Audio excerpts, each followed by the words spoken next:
Hey folks, this is Eric Lavallee for another episode of IndieSponge. This week we have the selections for the Venice Film Festival. 2 days later it was TIFF that gave us their batch of 50. Kevin Jaggernaut, um, we decided that we do what we had done with the Cannes Film Festival and select some of our favorites. We sliced this into pairings of 5 each.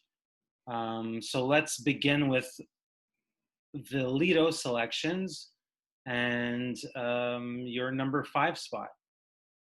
So my number 5 spot for Venice, from their pretty interesting lineup this year, it's pretty impressive overall, is Luca Guadagnino's Salvatore, Shoemaker of Dreams documentary. Ordinarily, I'm not a big fashion documentary person, generally speaking. But in this case, the director is on such an interesting streak right now. He has his HBO series coming up that's going to TIFF. We Are Who We Are. He's coming off Suspiria, the remake of that. He's got 1,000 things in development, and he still managed to go off and make this documentary, and managed to snag Martin Scorsese in the process to participate.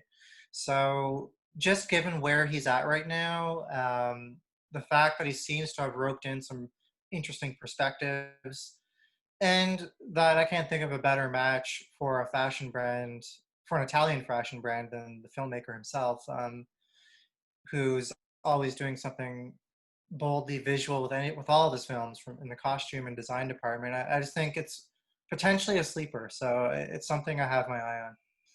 I was thinking of Euro the Sushi Maker doc film. I like the idea of this being about the process and sort of like going through generations of sticking to a noble trade and adhering to a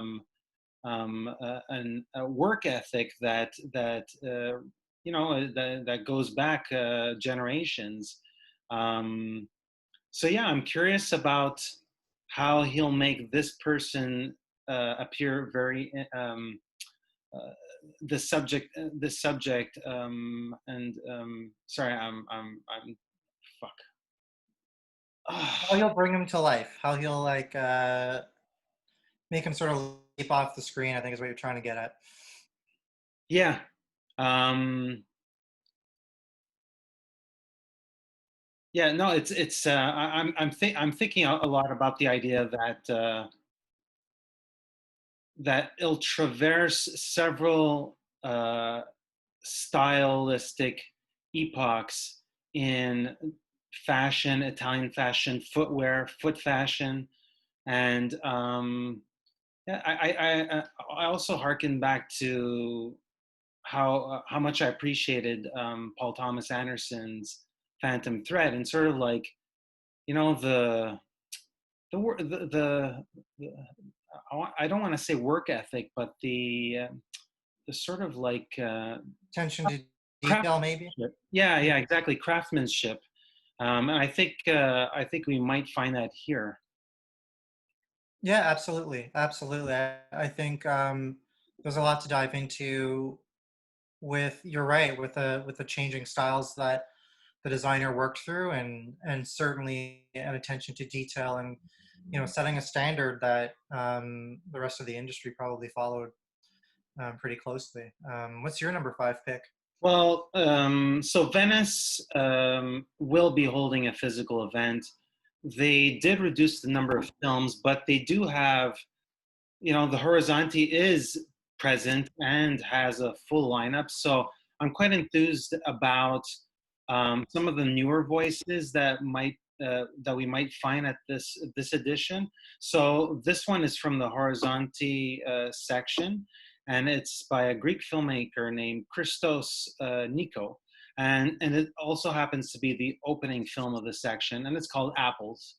So the interesting thing for me is that Nikou served as an assistant director to Yorgos Lanthimos for Dogtooth, Richard Linklater, Before Midnight. He's been an apprentice, and he did release a short film, I believe in 2012, and that sort of like put him on the map. And we have some players that, if you've seen Yorgos Lanthimos' earlier work, and the scribe who directed L, well, they sort of like work as this nucleus. So sometimes the screenwriter is an actor, and yada yada yada. So in this case, there's a couple of key figures from what people describe as the Greek New Wave, at least the early beginnings. And so the essential snippet here is Apple focuses on Eris, a 30-something solitary man afflicted by an unexplained surge of amnesia. So the fun part about this is that it has certain dogtooth perimeters in place. And so the amnesia actually affects the entire city that this principal character is part of. So again, playing with playing with narrative in the sense of joining perhaps make believe with not sci-fi but some far-fetched ideas, and sort of like creating that world. And I think for a debut film, there's a lot going for this one. So yeah, Christos, Nikou, Apples. That's a great choice. What I love about festivals in any normal time are these little sort of sidebar sections, because that's where you see the next talent, the next wave of auteurs come from. And this is a really cool choice. You're right, Christos Nikou, his short film, I think was called KM or Kilometer, which was quite a few years ago, 2012. But you're right, his background's interesting. He was second unit or second assistant director on Dogtooth. He was an assistant director on Before Midnight with Richard Linklater. So it seems like he's put in the homework. And Greek cinema is in a really cool, really interesting place right now. So I think it's definitely a title to keep an eye on. Well, I think it's interesting that it was also selected to open the festival. And I mean, there's a fair number of directorial debuts, but it still says something about sort of like the fresh direction that Venice wants to their approach for this year's edition. What's your number 4 pick, Kevin? So number 4, I'm going with Gia Coppola's Mainstream, which is it's kind of interesting in that this is a film that, despite the title,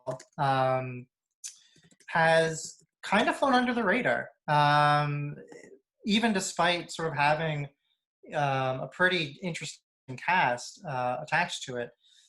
So this is a film that takes place in the sort of social media age. It's about a trio of people who become sort of overnight social media celebrities. And then once their fame hits, one of the members starts doing things, I guess, to get more attention and things like that, and sort of causes a rupture. So it's certainly very timely. It's a film that it's shot last year, I believe, and it's been in post for a little bit. One wonders, I'm not sure, I don't know for sure if it possibly would have been in contention for maybe one of the director's fortnight or something like that, but here it is at Venice.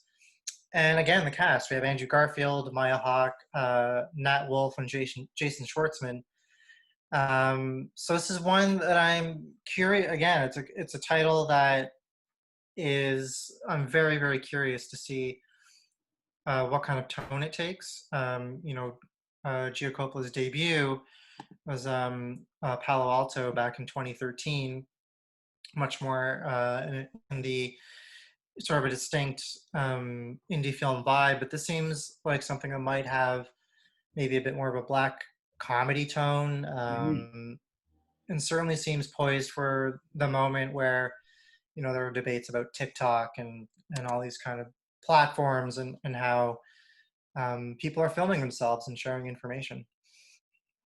Yeah, Palo Alto, which was at TIFF. I was underwhelmed by the film. I think she played it safe, and that's why personally for me, I didn't feel as if mainstream, it didn't draw the interest of, say, let's say The Bling Ring, let's say, if you want to compare, not apples with apples, but vineyards with vineyards, I don't know.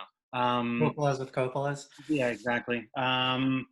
However, I want to say that Maya Hawke's on the precipice of, I think, a fairly outstanding career. And I'm saying this before she's actually delivered the goods, let's say. But the packaging, I do agree with the packaging. There are some key elements. I think Garfield would have done this project after his film with David Robert Mitchell. So he's in a different vibe right now. And yeah, the word was that she was supposed to be one of she was she was potentially going to go to the Croisette. So is this a carryover title that would have that had a spot there? We don't know. We won't know for a while. But curious note is that this edition there could have been two Coppolas here, which would have been fantastic. But yeah, so I'm curious. Yeah, I mean, I think you said it about as accurately as I would put it. I'm curious. What's your number four? So number four is by a filmmaker that I discovered a little bit late in life. Some people know him as the Runaway Train, Tango and Cash filmmaker. I actually saw those films, but I know him more for his last two films that showed up at the Venice Film Festival, which were Paradise in 2016, and previous to that, he had The Postman's White Nights. Both won him the Silver Lion. So Andrei Chonokovsky, Chonolovsky, I forget how to pronounce his name, it went back to a territory that he's familiar with black and white, for a film that's set in, I don't want to say modern day, but like Soviet Union before its collapse. And so he borrows one of the actresses that we find in Paradise. And so essentially it's about street protests. And I think one of the first couple of stills that we'll see is like people taking to the streets. And essentially what happens is her world, there's a certain, she her belief system is in jeopardy, and that happens because the street protesters are going through an ordeal, more or less like what we're seeing now with the Black Lives Matter, I imagine. Yeah, he's a master filmmaker. Curiously, this title was not invited to TIFF. Normally that would have been part of the masters section. And yeah, he's gunning for the Golden Lion instead of two silvers. Yeah, that's a really, really interesting choice. I mean, this filmmaker has had just a pretty wild career. I mean, he you can't really pin him down. For me, I know him best again, just like you. I know him best for Runaway Train and Tango and Cash. But he's certainly ventured in all kinds of directions. Mm-hmm. I mean, he's in the past. He's done before The Postman's White Nights. He did The Nutcracker in 3D. I mean, he's a director who clearly isn't sitting still. I mean, he's 82 years old and is now in Venice with a title that has potentially a lot of contemporary resonance. I get a sense that after experimenting with Hollywood, that to some extent he perhaps was a director for hire. At least that's what Nutcracker 3D screams to me. But then he just started getting into projects that are closer to his heart, and it's hard to make a feature film in black and white. Not that it's difficult, but not everything's going to have Roma success. So yeah, that's my number 4 pick, and yeah, a veteran master helmer at the helm. What's your number 3? Number 3, I'm going with Park Hoon-jung's Night in Paradise. So it's a South Korean action film. And the reason I chose it is I just think what's coming out of South Korean cinema now is pretty amazing. I mean, we don't have to go on a long tangent about Parasite, but we are still. It's hard to believe that it was just a few months ago that it won the Oscar. Mm-hmm. Particularly, South Korean genre cinema is doing pretty is at the top of its game right now. And what interested me about this film was 2 things. The filmmaker was a co-writer on I Saw the Devil, which is phenomenal, which I really, really love. A really bleak, dark picture. And his film New World from, I think, maybe 5 or 6 years ago was also one that sort of made some small waves on the festival circuit and in the genre circuit. So I'm very curious to see what it is about Night in Paradise that sort of grabbed programmers' attentions at Venice. And the concept is simple. It's about a man who's sort of wanted by an organized crime group. I mean, that's basically the log line. But like with anything in South Korean cinema, I'm sure there's more layers to it. So again, this is sort of my favorite thing to do with festival lineups is just, these are the kind of films that I like to just pinpoint and then just go in cold and see what it's all about. So that's why it's landed on this list. I believe I Saw the Devil. That's the title, right? Yeah. I remember actually appreciating that film. I think it was a really divisive film for a couple of reasons. The length of that film was close to 3 hours. Yeah, it was like 2.5, yeah. And I believe we actually got a Hollywood remake not too far after. In development, but yeah, it's on the way. It's certainly been kicking around for a few years. Yeah, I agree with your point with regards to genre cinema. The South Koreans, they sort of own that space ever since, Tarantino made Old Boy, extremely famous, I guess, and Park Chan-wook, and it's interesting how they could still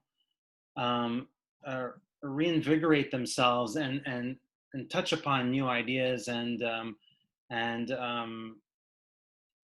yeah, I appreciate that there seems to be a deep well of ideas, and but also when they construct their films, there's also like a simplistic nature to them. As you said, the log line, it's 2 sentences, but as we both know, there's a lot more going for it. So yeah, that's an interesting pick. And that film, is that in comp? That is a great question. I don't remember. Okay.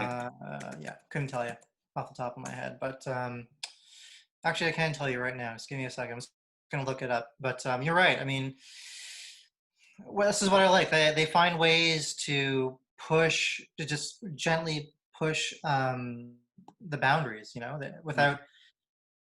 It's just interesting. I think they're doing things with the genre films that I don't think anyone else is doing right now.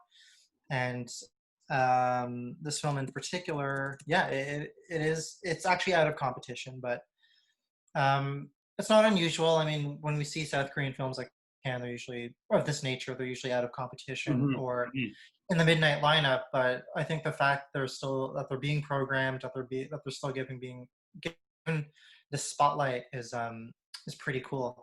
How about you? Where are you landing on number 3? Speaking of spotlights, this film was announced pre Venice Film Festival, the day before actually. So Fox Searchlight got together with TIFF, Venice, New York Film Fest, and to a certain extent or degree, Telluride, who are going to do a showing of this film, drive-through style in LA. So I'm talking about Nomadland. It's a book to film project. by a filmmaker who is as comfortable working in nonfiction fiction. Not that she's done docufilms, but her worlds usually incorporate um, the non-actor set with actors. And I was a little bit hesitant for this film. I'm not quite sure why, but it just seems to have been floating around for a little while, and it's there in my peripheral vision a little bit. I'm like, oh yeah, what's up with that film? And um, yeah, when they pre-announced, um, I just got a sense like, okay, this is. I could care less about the Oscars, but I feel as if this is amongst that two or three films that is going to speak to a lot of people, and it is going to mean something to the future audiences that do get to see this. So I'm quite enthused about the festival programming, selection, reactions. I like the idea that Venice and TIFF are going to be showing the film at the same time on the same day. And yeah, just going more into it, I saw how um, Frances McDormand's character is part of a circle of these people that live in RVs and explore the U.S. And I think we might be heading into deeper terrain than I had originally thought. Yeah, yeah, it's a great choice. It's really, I mean, Nomadland is, it seems like the film of the fall festival circuit. Venice, Telluride, TIFF. I can only imagine New York is going to probably announce it at some point. So yeah, I mean, this is a film, you know, it's based on a nonfiction book, to speak to your point about Mhm. nonfiction and fiction. And it is about a woman whose town has an economic collapse, and she sets off through the American West. So for me, it actually seems to be touching on a couple things. One, it's a return to that sort of West setting that Chloé Zhao explored in The Rider a little bit. Mhm. Although it seems like her canvas is going to expand much more.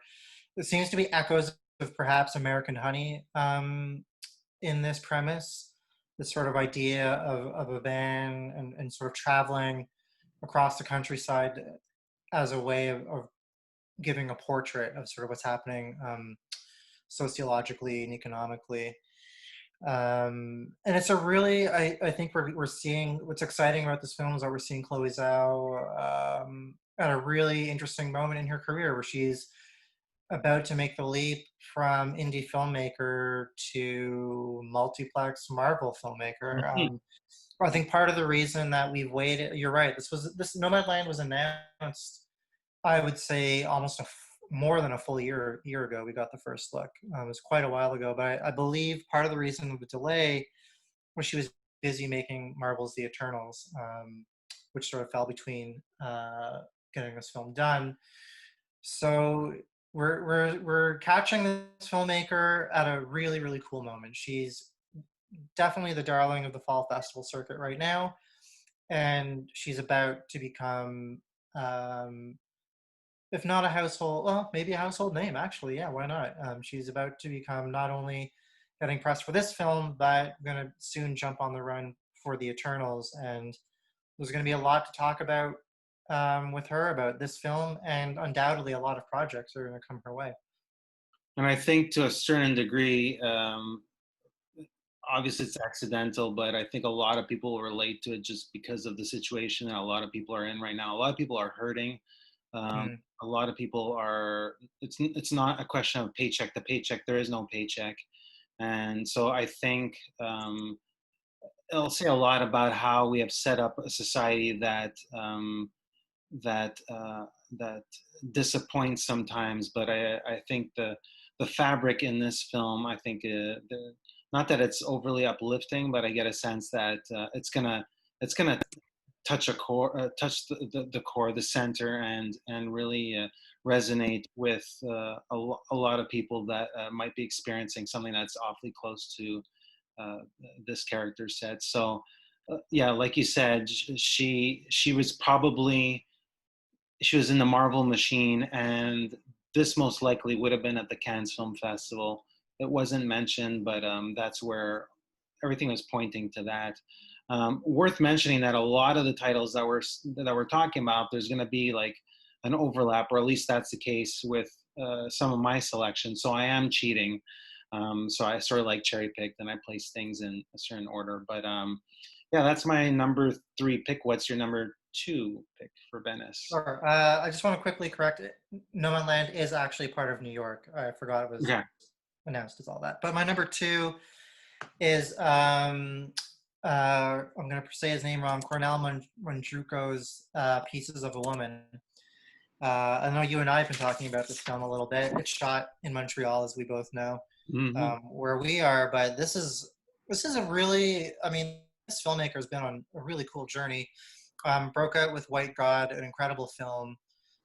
Took an ambitious swing with Jupiter's Moon. It didn't quite connect with everybody, but he really used the glow from White God to really launch an ambitious picture.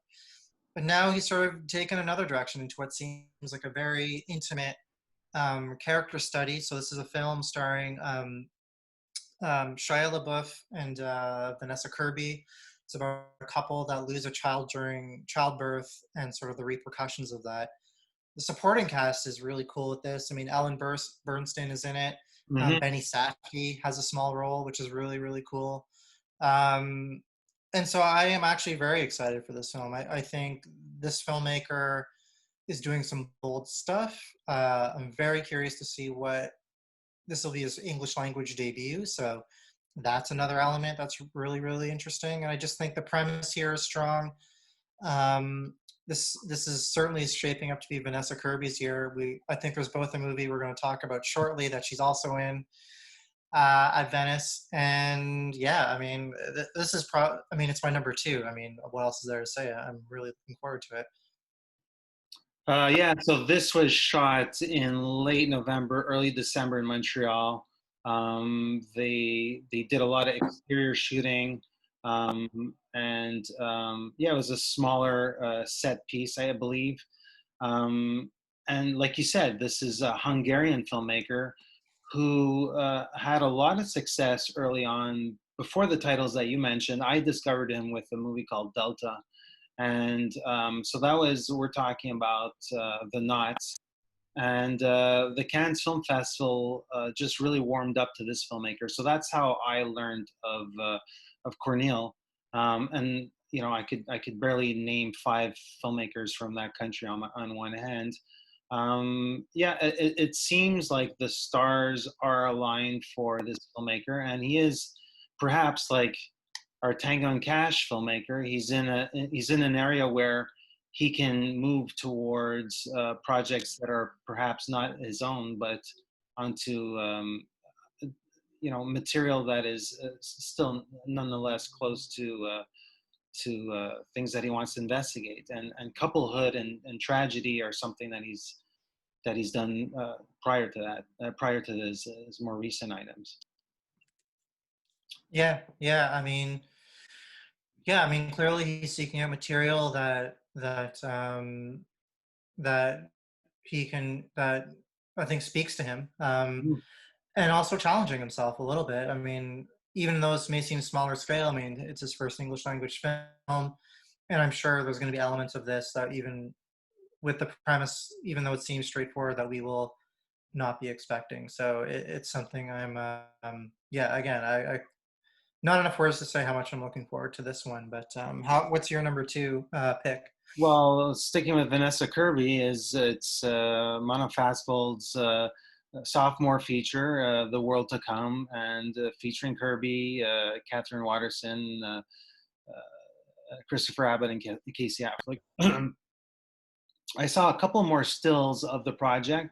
I'd seen one a couple of years back. They gave us a better idea of the, I don't want to say folklore setting, but more of the Midwest country Western setting.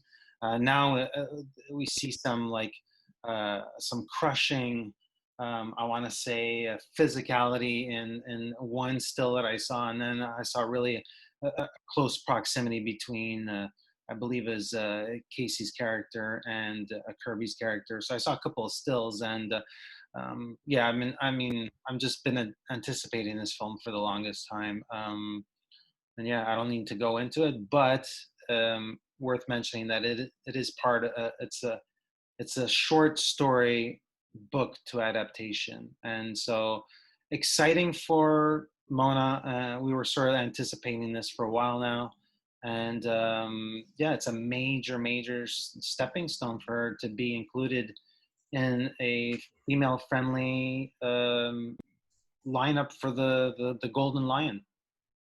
Yeah, absolutely. This is a huge leap for Mona Fastvold. Her debut, The Sleepwalker, which I really loved, was at Sundance. And now with her sophomore, she's at Venice. I mean, that's a great progression. And there's so many interesting little things about this film. So the general premise is it takes place in the sort of 19th century America on the East Coast frontier, and it's about two couples who are working their way through the hardship and isolation of that life. There's a couple interesting connections. One is that the short story was written by Ron Hansen, who also wrote The Assassination of Jesse James by the coward Robert Ford, which also starred Casey Affleck. So that's pretty interesting. David Lowery and Christine Vachon are the two of the producers on the film. So it's really coming in with a lot of heavyweight talent behind it as well, besides the filmmaker. And to me, this weirdly feels like it might be a possible companion to First Cow, which takes place on the West Coast. It's set during a similar time period, and this will be on the other side of the country. And instead of focusing on two men and how they're getting by, I believe this story focuses on two women and their journey through this time period and through everything that's happening. So I think the film is landing at a really interesting moment. I think the people behind it, the talent is really undeniable. So yeah, this was actually my number one pick. So I don't know what else to add, but Well, if I were on the Lido, this would be my priority for sure. What I can add is this, knowing that so Mona Fastvold is the significant other of Brady Corbet, and so if we know anything about these filmmakers is that they take cinema seriously. So I believe this is shot on film on 35. So that's those vistas are going to be painterly and adhere to whatever season is depicted on screen. And a curious little note is that Mona is actually featured in a short film that was shown on Netflix, an anthology series, and I already forget. It's the series is called Homeland or Homemade. Yes. And the short itself was called Annex.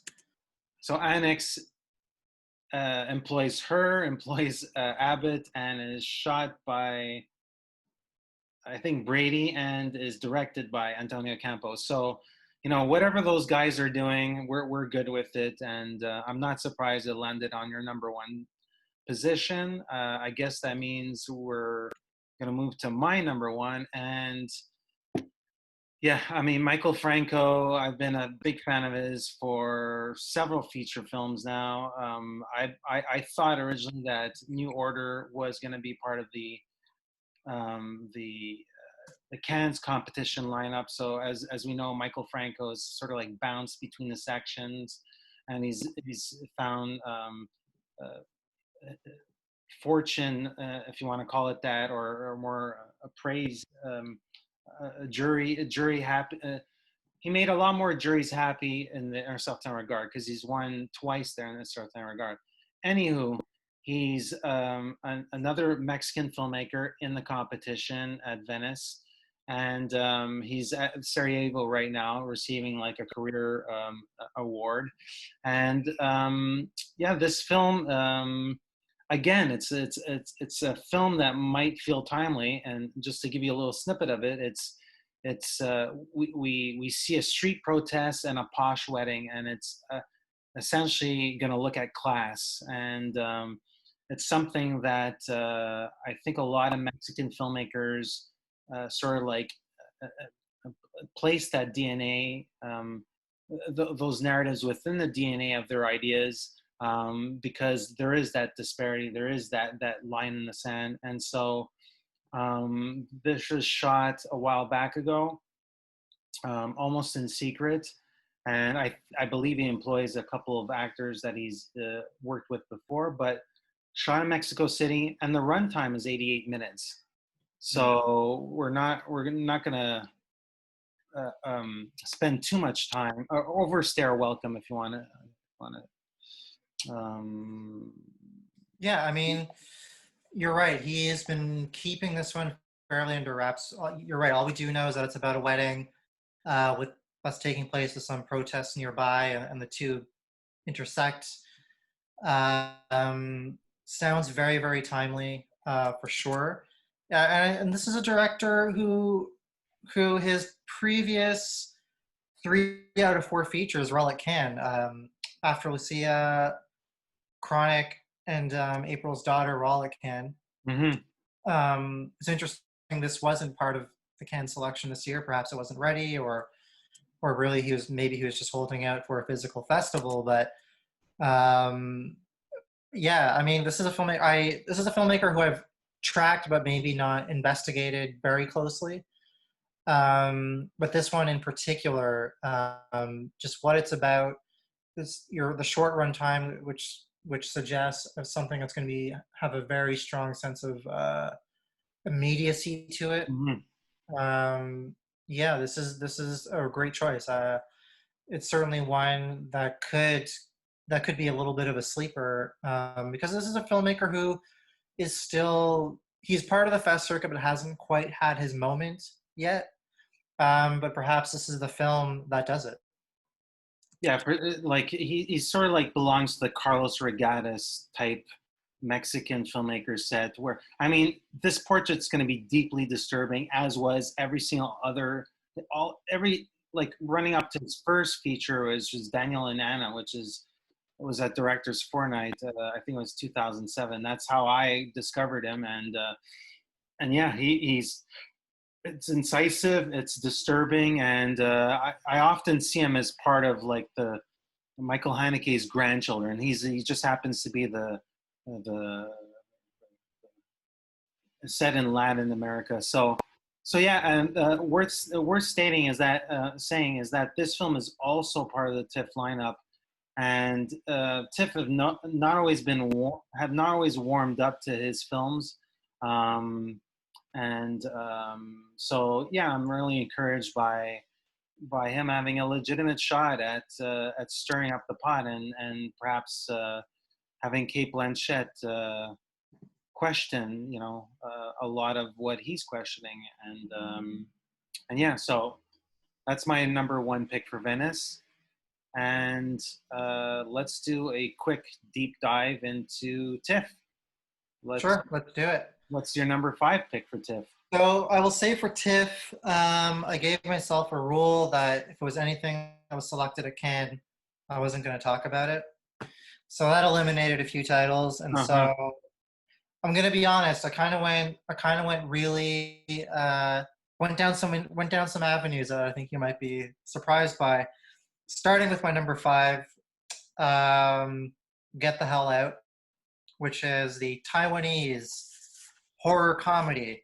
And the reason I picked this is one of the pleasures of going to TIFF, at least for me, is the midnight screenings. They're usually a ton of fun, and after a long day of, I mean, you know how it is, you see 3-4 movies in a day, and then you go to the TIFF midnight, and it's your 5th movie, and you're exhausted. Just the liveliness of that crowd is always a lot of it keeps you awake for sure. And this film is a bit timely. It's about a virus. It's about a pandemic that infects the Taiwanese government, who all turn into zombies. So could be terrible, could be a goofy lark, but honestly, in after watching something like a Michael Franco film, sometimes you need a bit of levity. You need something to shake it off. And so this is a film that I would, if I were in Toronto, on day 7, I'd go track it down and be like, you know what, I need a palate cleanser. I need something that's just a little bit wild, a little bit off the wall, and this would be it. Well, I think you need to be brave to go to the Ryerson, sort of like leave the nucleus of like a really, everything that's around the Bell Lightbox. I was curious so the lineup this year for TIFF is about 50, I think it's 50 titles on the dot, on the nose. I was curious to see if they would hold on to sections and create those mini bubbles. And so Midnight Madness is actually, they selected 3 titles for the Midnight Madness out of those 50. So yes, the TIFF is many things. It includes the midnight crowd. And like you say, sometimes you just go into those screenings and it's on a whim, really. You just look at the not even the poster art, you look at stills and stuff, and just like, sometimes you just, throw caution to the wind and investigate it. And, sometimes day 7, your 5th screening of the day is, nobody would suggest doing that, but I found myself surprised that after a 2-hour runtime and waking and being fully awake at 2 a.m. It's happened to many times. So I like your line of thinking here for your number 5 pick. My number 5 pick. So I'm cheating, and I'm still going to be referencing Venice titles in a way. So this is from a filmmaker that Zhao sort of like he mentored him, and his name is Wang Jing, and his film is The Best Is Yet to Come.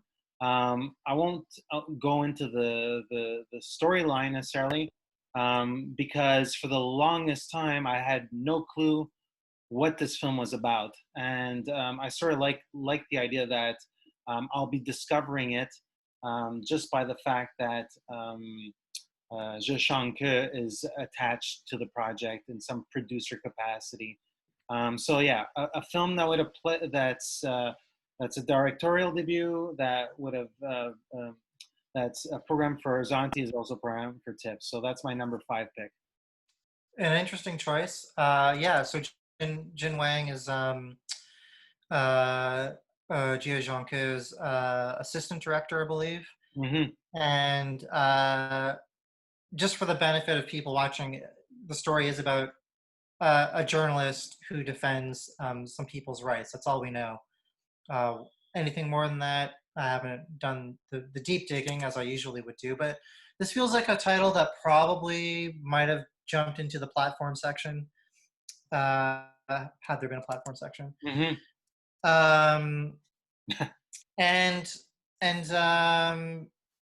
Yeah, I again, this is probably one that maybe not on day 1, but it would have been definitely marked on my list as one to keep an eye on, because the pedigree is there, and it certainly sounds like something that could be a little bit of a surprise. I think it says a lot that a directorial debut has managed to find itself in both festivals, both slimmed down versions of it. What's your number 4 pick for Toronto, Kevin? Number 4, I'm going to go with a master documentarian, Frederick Wiseman, with City Hall. I'm not a Wiseman devotee by any stretch, but lately his late career films have been very, very interesting and kind of really hit at key moments. So I'm talking about Ex Libris, the New York Public Library, was an amazing portrait of an institution. So that showed how critical it was to the life of a city. At Berkeley was a fascinating look at a university and how it operates and what it means for students. In Jackson Heights was another vibrant sort of New York portrait, and this time he's going to Boston to look at their city government, and particularly how they deal with racial justice, housing, climate change, which are all really, really, you know, really, they're things where everyone's talking about right at this moment. Uh, and you know, Wiseman, as usual, is playing the long game. This is a film that's 272 minutes long, so I love it though. I think this is something that could be one of his possibly again another late career film that's really, really timely and impactful. And yeah, and so it's one that I think could have a lot of life out of TIFF. A friend once told me that if ever alien life came to this planet and wanted to see how humans operate, all they would have to do is watch the Wiseman Library. Yeah, he's a master filmmaker. What do you call these? Like the list is just so long. But he just has a renewed passion for his subjects, and yeah, I could see myself committing to something like this, especially under the guise of a reduced film festival. And it's worth mentioning that this was also selected for Venice, and that TIFF this year actually they have 9 or 10 doc films playing out of their entire lineup. So again, a commitment from TIFF to push boundaries and to support docu-film. And that leads to my number 4 pick, and it happens to be a doc as well, and another great filmmaker who gave us Fire at Sea, I think it was 3 years back, and that's Gianfranco Rosi. And again, another film that's going to be double dipping toes in Italy and at TIFF. And this was shot in 2008ish, and essentially covers all the wars that are going on right now: Syria, Iraq, Kurdistan, Lebanon, and follows people in these treacherous zones and the life and death choices that they have to make. So we know his aesthetic. We know how his approach. It's one that's deeply human, but it's one that's also fairly entrancing. And yeah, so it's my dark horse pick for the Venice Film Festival lineup in terms of Golden Lion possibilities. And he also won there, I believe, a couple years back. So that's my number 4 pick. It's Notturno. Yeah, yeah, that's a great choice. I mean, he's coming off Fire at Sea, which really, really which really, really got some strong buzz. Was critically acclaimed, did the awards circuit, and nominated for an Oscar. So definitely a filmmaker that it's not a surprise to see him at TIFF with in a limited lineup. And I think it is pretty cool that TIFF has such a strong doc presence this year. I mean, one of the things they do well is their documentary selection, and really showing perspectives from around the world. So this looks like it's again. I like your description. That could be a dark horse, because I agree. It could be something that leaps out and possibly into the award season that is, as far as we know, still happening. And there's a lot of room for a film like this to make its name. Yeah, you get a sense that in terms of awards, that there's like this huge gap that was created with the COVID void. So the 9 or 10 films that were selected for TIFF, I have a good feeling about them. Just like I come to expect that Sundance is always delivering the goods. I think TIFF this year, just running through those titles, I think we're going to get a lot of good stuff on the docu front there. What's your number 3 pick? Well, it might shock you to know that I'm still on the documentary front. I'm going with MLK versus the FBI. Mm-hmm.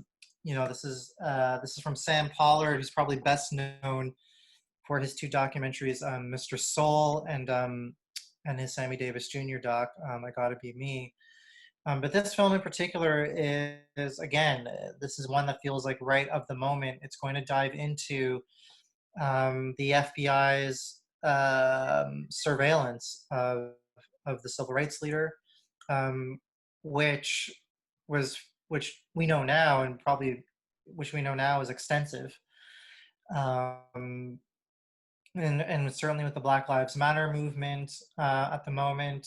Um, I think this is just going to be a really important look at a civil rights leader who made a whose impact cannot be understated, and more importantly, the government's relationship with him, or their adversarial relationship with him. Hmm. So I think this is going to spark a lot of conversation, and it's one that I'm fascinated and very eager to dive into. I'm expecting a lot of unredacted information. I mean, those files are loaded with prejudice, but also loaded with how they were following his every move. So so yeah, I'll be a historical timeline that that says a lot about just how much of a presence he was, but also how much he was seen as a threat. And so it'll be interesting to see what the format is for this, and if it's, you know, if it's just pieced together in a way that doesn't include talking heads. I think this still is was a black and white still that we saw so far. So we'll I guess we'll see how it plays out come September, and they'll probably be featured or picked up and jetsoned into a showing perhaps in the fall season or early 2021 on one of the networks. It could go to CNN, it could go to PBS. There's multiple ways to that we might get to see this film early. My number 3 pick, we just mentioned it with our Venice selections. So for me, it's Pieces of a Woman by Kornel Mundruczo.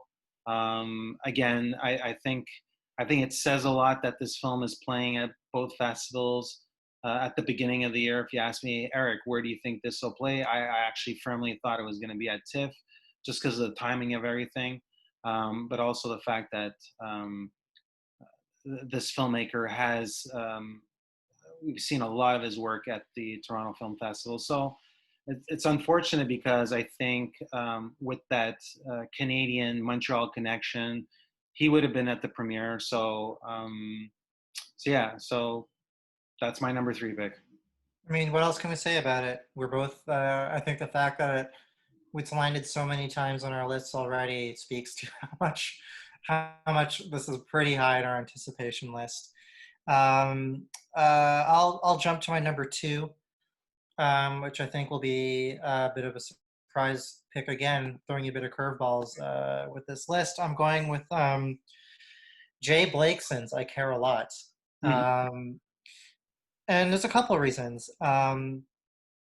Primarily, I think this filmmaker has been on the verge of a breakout, but for whatever reason, just hasn't quite found his moment. His debut, The Disappearance of Alice Creed, I think was a bit underrated. I thought it was a really, really effective, lean and mean thriller.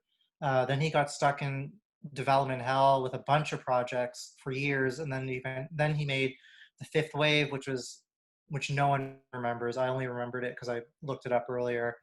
This sort of fantasy sci-fi thing with Chloé Grace Moretz that was forgettable. Like no one remembered it. But I think this is getting him back into his wheelhouse. This is a thriller about a shady lawyer who defrauds her elderly clients, and so the lawyer is played by Rosamund Pike, who comes on the wrong side of a gangster, played by Peter Dinklage. So already, like, that pairing to me has tons of potential. I really like it. And the production company behind it is notable as well. It's from Black Bear Pictures, Mm-hmm. who most recently were behind Dave Franco's The Rental, but they've been behind everything from Mudbound to The Imitation Game, and a lot of smaller indies. And so their attachment to this and their shepherding of it, I think this it could truly be something really unexpected out of the festival. And it seems like it's really coming in out of nowhere. There's not even a still image yet on TIFF's website for this film. So yeah, this is one that I think this is one that if it really comes out of the festival with strong reviews and strong buzz, like I think we'll see a lot of neon types perhaps eager to try and get their hands on it. It's definitely one of the acquisition-friendly titles of the festival. I think for Cameron and Joanna Vincent, it was probably extremely difficult to get titles like this, but they did manage to pick up, I think, close to a dozen of these titles that are North American film-friendly, North American audience film-friendly type films. The co-leads are, the not that they can bring in huge box office, but they are, they are entities. It's a project that was completed in, I think, early 2019. So it's definitely ready, and I'm curious to see the film and then think of how the process in terms of the idea of premiering it at this type of edition.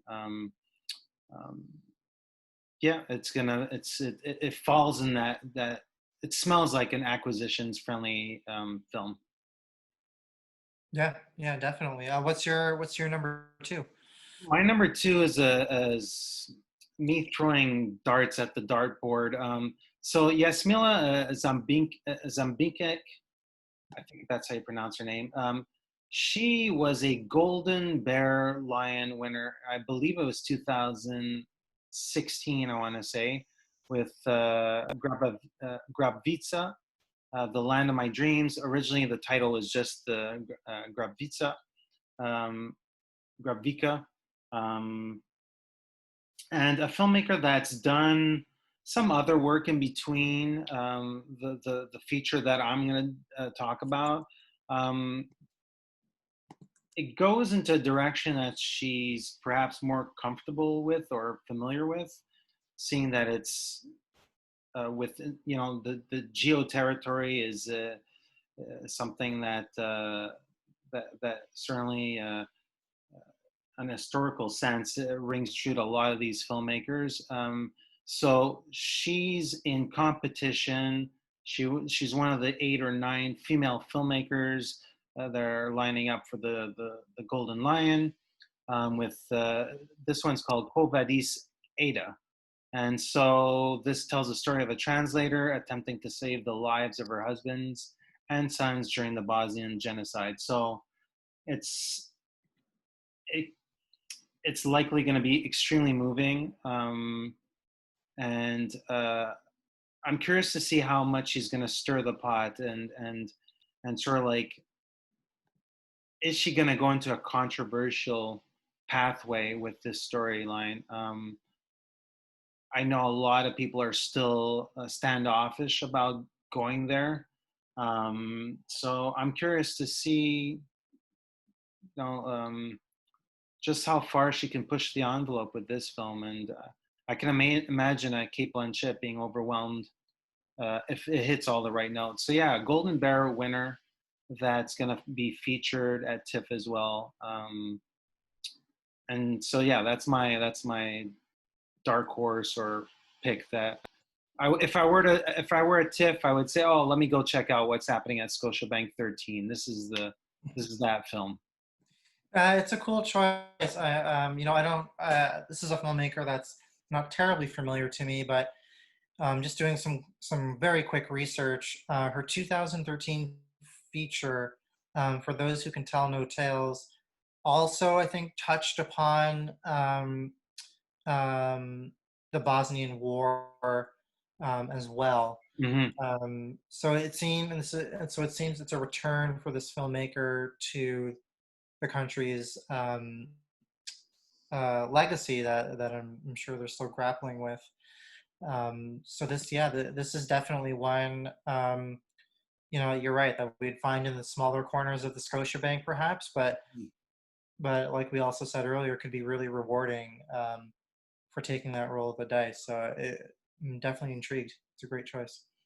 And did you do a dice roll for your number one TIFF pick?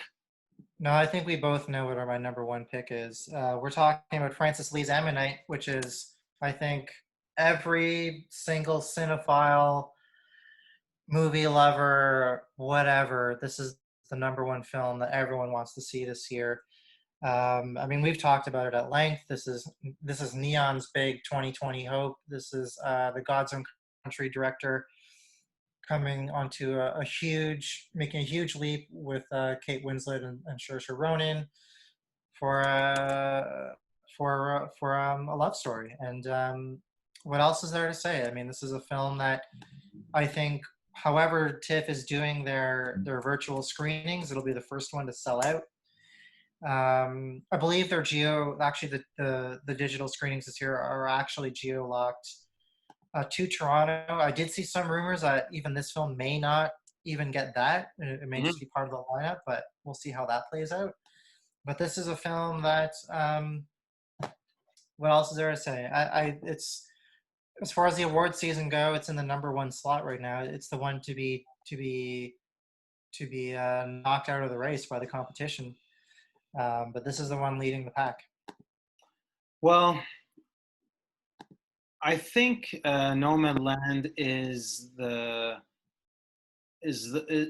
film that might be going fisticuffs with this one. Yeah, you're correct about that assessment. I think this film really has all the trimmings. It looks the part, sounds the part. Francis Lee did some press, post Cannes, virtual Cannes press. Obviously, nobody outside the film programmer circle has seen it yet. Certainly, it'll be announced at Telluride. They're going to be unveiling some, 24 titles, just to have their stamp on the film festival circuit, the fall lineup circuit, I guess. Yeah, it's my number one pick as well, and yeah, it just looks the part. Yeah, I mean, we would both be lining up at the with the Queen Elizabeth to watch this. Maybe on day two, perhaps. I don't know if it would be the opener, but be a day two title. Yeah, I really don't know what else to add to this film except anticipation is really, really high, and very, very high for this film, and I and you're right. It could be part of Telluride's selection. I expect it'll be part of New York's. I just think it's the film everyone wants to see, but with all that expectation, it's going to have to hit the mark. And those reviews are going to be critical to whether or not this is a film we're still talking about in January, February, or something that fades away. But I have a lot of confidence that this is going to be a great film from a filmmaker who's already shown just an incredible sensitivity to the nuances of relationships, perhaps on the outside. And I mean, you can't ask for a better lead cast here. So I mean, all the pieces are in place for this to be fantastic. What'll be interesting is to see the critical reaction to the film, and also the global strategy for the film and how it gets shown and how it gets distributed. I think a film like this has a lot easier time of being protected in different regions of the world, and for everybody to get a sense that, oh, why are they getting this film 3 weeks earlier? I don't think it's like, Christopher Nolan's film, which is, I don't know, it's gonna be, yeah, just Yeah, I mean, they have time to figure it out. Neon has it here, Lionsgate has it in the UK, and I'm sure, like, my feeling is it'll do its festival run this fall, but in terms of a regular release, I don't think we're going to see it in cinemas until maybe early 2020, especially with the award season pushed back a bit. There's time for them to sort of really get their ducks in a row, make sure that when it does come out, it's in a situation where uh, it's perhaps less compromised now than, you know, the decision to go see a film is still pretty dicey for a lot of people. So um, yeah, I think we'll see it in the festival circuit, but then it'll probably go quiet for a bit before it ramps back up into an award season run. Yeah, it might have a weird protracted release, but I think that strategy might play in its favor, especially if the awards are given out in the month of April. So that concludes our top 5 Venice TIFF. I guess we'll be talking about trade news for the next couple of weeks, and yeah, TIFF is like it's in 5-6 weeks, dude. So And Venice is even sooner. yeah, exactly. So plenty to look forward to as we find out more about these titles. We get more snippets and more trailers and teasers and poster one sheets, and so that's that. Thanks a lot. I'm Eric Lavallee. I'm editor-in-chief and site owner for iancinema.com, and this is Kevin Jaggernaut, contributing writer for the playlist. And together we are IndieSponge.